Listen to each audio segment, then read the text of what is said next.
Hey everybody, I'm back. So I finally got my box of Scholastic books from the mail, and so some of the books that I got, I'm going to now start reading for you for news stories for YouTube. So the book that I picked first is kind of a small book. I've never read it before. I've seen the movie, but I chose The Bridge to Terabithia. And so I'm going to start this one for you, and then I have a trilogy set about a kingdom. So we're just going to start a new one. Well, I hope you're going to listen to it. All right, so The Bridge to Terabithia by Catherine Patterson. It's not a super long book, as you can see. It's pretty short. It only has not very many chapters either. It only has a total of 13 chapters, and the chapters aren't very long. So it shouldn't take us long to get through this book together. I know they made a movie of it, so after you hear this story, if you want to go and watch the movie, I think it's on Netflix, so you can do that too. All right, here we go. Chapter 1. Chapter 1 is called Jesse Oliver Aarons Jr. Okay. Baroom, baroom, baroom, brippity, brippity, brippity, brippity. Good. His dad had the pickup going, finally. He could get up now. Jesse slid out of bed and into his overalls. He didn't worry about a shirt, because once he began running, he would be hot as a piping grease, even when the morning air was chill. Or shoes, because the bottoms of his feet were now as tough as the worn-out sneakers. "Where are you going, Jess?" Maybelle lifted herself up sleepily from the double bed where she and Joyce Ann slept. "Shh," he warned. The walls were thin, and Mama would be mad as flies in a fruit jar if they woke her up at this time of the day. She patted Maybelle's hair and yanked and twisted the sheet up to her chin. "Just over to the cow field," he whispered. Maybelle smiled and snuggled down into her sheets. "Gonna run?" "Maybe," he said. And I'll show you this as I'm reading. Of course he was going to run. He had gotten up early every day all summer to run. He figured if he worked at it, and Lord, had he worked at it, he could be the fastest runner in the 5th grade when school opened up again. He had to be the fastest. Not one of the fastest or next to the fastest, but the fastest, the very best. He tiptoed out of the house. The place was so ratty that it screeched whenever you put your foot down. But Jess had found that if you tiptoed, it only gave a low moan when you stepped on it, and usually he could get outdoors without waking Mama or Ellie or Brenda or Joyce Ann. Maybelle was another matter. She was going on 7, and she worshipped him, which was okay sometimes. When you were only a boy smashed between 4 sisters, and an older 2 had despised you ever since you had stopped letting them dress you up and wheel you around in their rusty old doll carriage, and the littlest one cried and looked at you cross-eyed, it was nice to have somebody who worshipped you, even if it got unhandy sometimes. He began to trot across the yard. His breath was coming out in little puffs. Cold for August, but it was early yet. By noontime, when his mom would have him out working, it would be hot enough. Miss Bessie stared at him sleepily as he climbed across the scrap heap, over the fence, and into the cow field. "Moo, moo," she said, looking for all the world like another Maybelle with her long, big, brown, droopy eyes.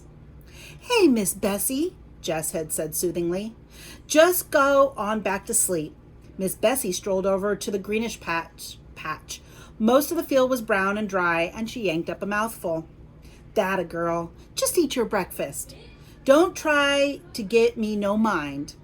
He always started to the northwest corner of the field, crouches over like the runners that he'd seen in Wide World of Sports. "Bang!" he said, and he took off flying around the cow field. Miss Bessie strolled towards the center, still following him with her droopy eyes. Chewing very slowly. She didn't look very smart, even for a cow, but she had plenty bright enough to get out of Jess's way when he ran.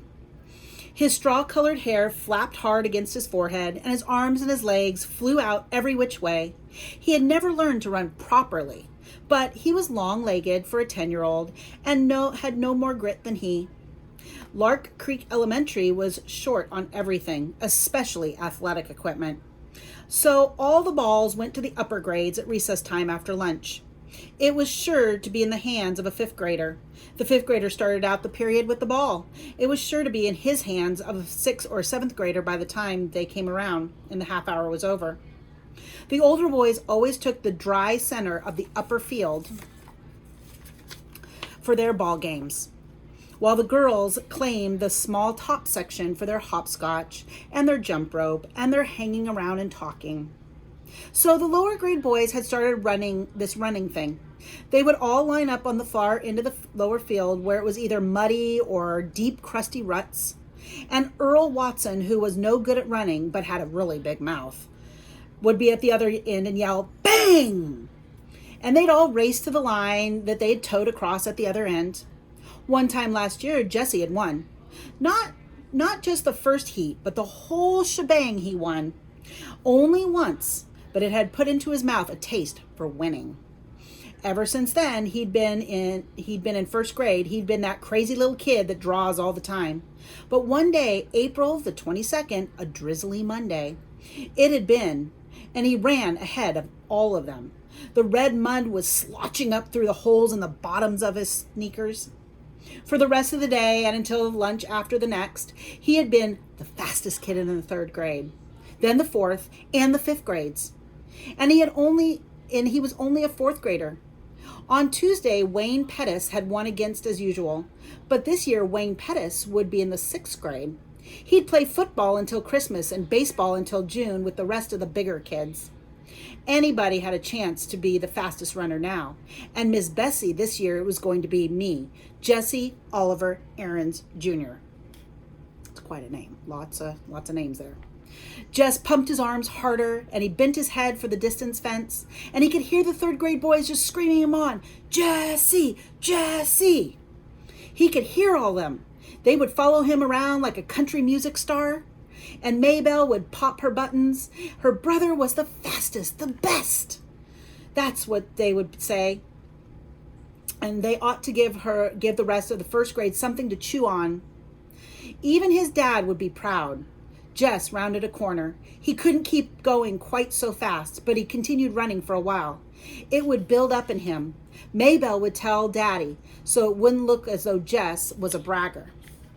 Maybe Dad would be so proud that he'd forget about how tired he was from the long drive back and forth to Washington and the digging and the hauling that he did all day. He would get right down on the floor and wrestle the way that they used to. Old Dad would be surprised at how strong he had gotten in the last couple of years. His body was begging him to quit, but Jess just pushed on. He had to let that puny chest of his out and know who was boss. "Jess!" It was Maybelle yelling from the other side of the scrap heap. "Mama says you gotta come in and eat now. Leave that milk until later." Ugh, crud. He ran too long, so now everyone would know that he'd been out and start in on him. "Yeah, okay," he yelled back, and he turned, still running, and headed for the scrap heap. Without breaking his rhythm at all, he climbed over the fence, scrambled across the scrap heap, thumped Maybelle on the head. "Ow!" she said, and trotted into the house. "Well, look at the big old Olympic star," said Ellie, banging 2 cups onto the table, so that the strong black coffee sloshed over the top. "Sweating like a knock-kneed mule." Jess pushed his damp hair out of his face and plunked down on the wooden bench. He dumped 2 spoonfuls of sugar into his cup of coffee and slurped to keep the hot coffee from scalding his mouth. "Ooh, Mama, he stinks. Phew!" Brenda pinched her nose with a pinky crooked delicately. "Make him go wash." "Get over to the sink and wash yourself," his mother said without raising her eyes from the stove. "And step on it. These grits are smoking in the bottom of the pot already." "Mama!" "Not again," said Brenda, whining. Lord, he was tired. There wasn't a muscle in his body that didn't ache at this point. "You heard what Mama said," Ellie yelled back. "I can't stand it, Mama," Brenda said. "Make him get his smelly self off this bench." Jess put his cheek down on the bare wood of the tabletop. "Jessie!" Ooh. His mother yelled, looking at him now. You go put on a shirt. Yes'm, he said, and dragged himself to the sink. The water flipped up onto his face and his arms, and it prickled like ice. His hot skin crawled under the cold drops. Maybelle was standing in the kitchen door watching him. Get me a shirt, Maybelle, he said. She looked as if her mouth was set to say no, but instead she said, You shouldn't ought to treat me like that. You aren't supposed to beat me in the head, and went off and obediently got him a t-shirt. Good old Maybelle. Joyce Ann would have been screaming, yet from that little nap. 4-year-olds were such a pure pain. I got plenty of chores needing to be done around here this morning, said his mother, announcing that they were finishing their grits and their red gravy. His mother was from Georgia and still cooked like she was from there. Oh, Mama, Ellie and Brenda squawked in concert. Those girls could get out of work faster than grasshoppers could slip right through your fingers. Mama, you promised me and Brenda could go to Millsburg for school shopping. You ain't got no money for school shopping. Mama, we're just gonna look around. And Lord, he wished Brenda would stop whining so much. Christmas, you don't want us to have no fun at all. Any fun? Ellie corrected her primly. Any fun, not no fun. Oh, shut up. Ellie ignored her. Miss Timmons is coming to pick us up. I told Lolly Sunday that you said it was okay. I feel dumb now calling her and saying that you changed your mind. Oh, all right, said Mama. But I ain't got no money to give to you. Any money, somebody else whispered over Mama. I know, Mama. We'll just take the $5 that Daddy promised us. No more than that. $5? What $5? said Mama. Oh, Mama, you remember. Ellie's voice was now sweeter than melted butter. Daddy said that last week we girls were going to have something for school. Oh, take it, said his mother angrily, reaching for her cracked vinyl purse on the shelf above the stove. She counted out 5 wrinkled dollar bills. Mama, Brenda said, can't we have just one more so it'll be 3 each? No. Mama, you can't buy nothing for $2.50. Just one little pack of notebook paper is going to go.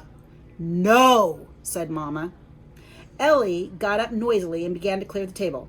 Your turn to wash, Brenda, she said loudly. Aw, Ellie said.